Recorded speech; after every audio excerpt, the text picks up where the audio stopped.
Monsieur le député, messieurs les sénateurs, monsieur le président du conseil départemental, monsieur le président de la communauté de communes, vice-président du conseil départemental, chargé des routes, madame la vice-présidente du conseil départemental, mesdames et messieurs les élus, mesdames et messieurs, permettez-moi dans un premier temps d'excuser madame Dillac, préfète de la Vienne, monsieur Ramblière, maire de Vivonne, monsieur Marchalier, maire des Roches-Marie-Andillé, monsieur Martens, maire de Germes, et madame Brossard, trésorière du Sac-et-Château. Mesdames et messieurs, soyez les bienvenus à Florey. Sachez que je suis très heureux de vous accueillir pour cette inauguration qui restera, j'en suis sûr, un moment important pour notre commune et pour l'équipe municipale. Nous savions qu'entre la prise de procéder à des travaux d'aménagement de voirie et la réalisation effective de ces travaux, il pouvait s'écouler un laps de temps considéré par certains comme étant trop long. Mais nous ne pensions pas connaître 10 ans de galère, de complications dans un dossier qui, à la base, ne présentait aucune remarque particulière, simplement quelques exigences. Nous savions tout d'abord que nous avions une contrainte. Nos travaux ne pouvaient se réaliser qu'à la fin de se mener par l'État dans le cadre de la déviation de Florey. Le contournement étant le facteur déclenchant de l'aménagement de la traversée du bourg. Nous étions loin d'imaginer des difficultés rencontrées par l'État.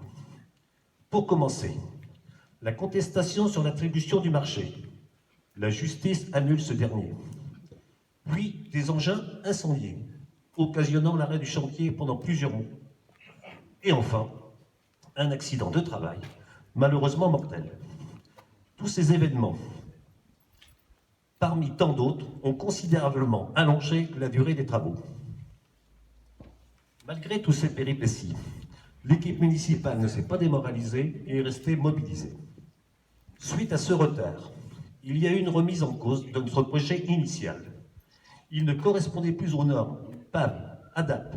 Il fallait le revoir dans son intégralité et revivre les fastidieuses démarches administratives. Le 12 août 2011, mise en service de la déviation, nous pensions que toutes les tracasseries étaient terminées, que nous allions pouvoir réaliser notre projet, revu et adapté aux nouvelles normes. Il ne manquait qu'un seul et unique document, le déclassement de la route nationale en route départementale et communale.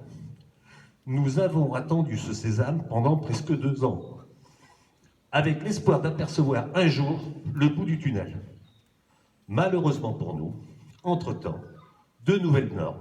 Il fallait une nouvelle fois revoir notre copie. Nous étions en 2014, le dossier va dorénavant être géré par une nouvelle équipe municipale, un nouveau bureau d'études, avec les conseils du service des routes du département de la Vienne et avec l'aide de la direction départementale des territoires. Lors des réunions publiques, la parole est donnée aux habitants afin qu'ils soient également acteurs dans ce projet. L'équipe municipale réunit tous ses efforts, ainsi que toute son énergie, pour repenser le tracé de l'ancienne route nationale, afin de lui donner une nouvelle image avec des objectifs bien précis. Redonner la place aux piétons, sécuriser les déplacements à vélo, créer des places de stationnement plus nombreuses et pour handicapés, favoriser l'accessibilité des commerces et lieux publics, gérer la circulation et surtout réduire la vitesse. À ce sujet, la largeur de la voie a été diminuée. 2 zones 30, un rond-point à la place du carrefour et un plateau surélevé ont été créés. À ces travaux, il faut ajouter ceux réalisés par Eau-de-Vienne-Sivert concernant le renouvellement du réseau d'eau potable et la reprise des branchements. Merci, monsieur Patet, que j'ai aperçu tout à l'heure, de votre implication qui nous a bien aidés. Si nous prenons en compte tous ces travaux et les prestations, maîtrise d'œuvre, bureau d'études, bureau de contrôle, l'investissement s'élève à 1 135 000 € hors taxes, dont 270 000 € pris en charge par Eau-de-Vienne-Sivert et 65 000 € par le conseil départemental de la Vienne pour la couche de roulement, dite couche de finition.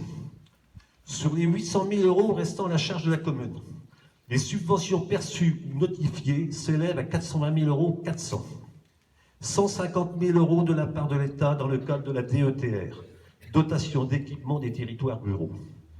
216 700 du Conseil départemental de la Vienne, soit 141 700 dans le cadre de Actifs 2 et 3. C'est l'accompagnement des communes et territoires pour l'investissement en Vienne, 25 000 euros d'amende de police et 50 000 euros de SOULP.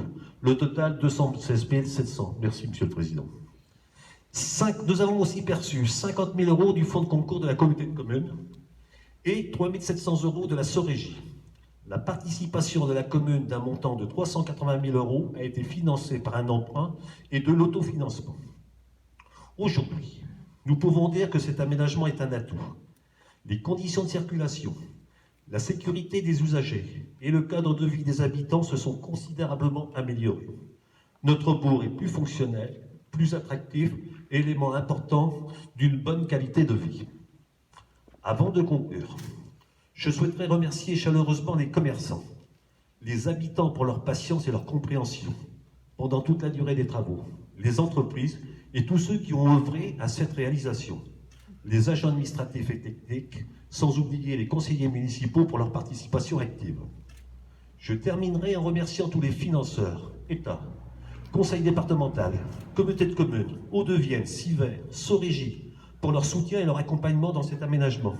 Sachez que vos aides conjuguées sont essentielles pour tous nos projets. Monsieur le sous-préfet, monsieur le député, messieurs les sénateurs, monsieur le président du conseil départemental, monsieur le président de la communauté de communes, madame la vice-présidente, mesdames et messieurs les maires, mesdames et messieurs, merci d'avoir bien voulu honorer de votre présence notre petite commune et la fin de notre grand projet. Je vous remercie.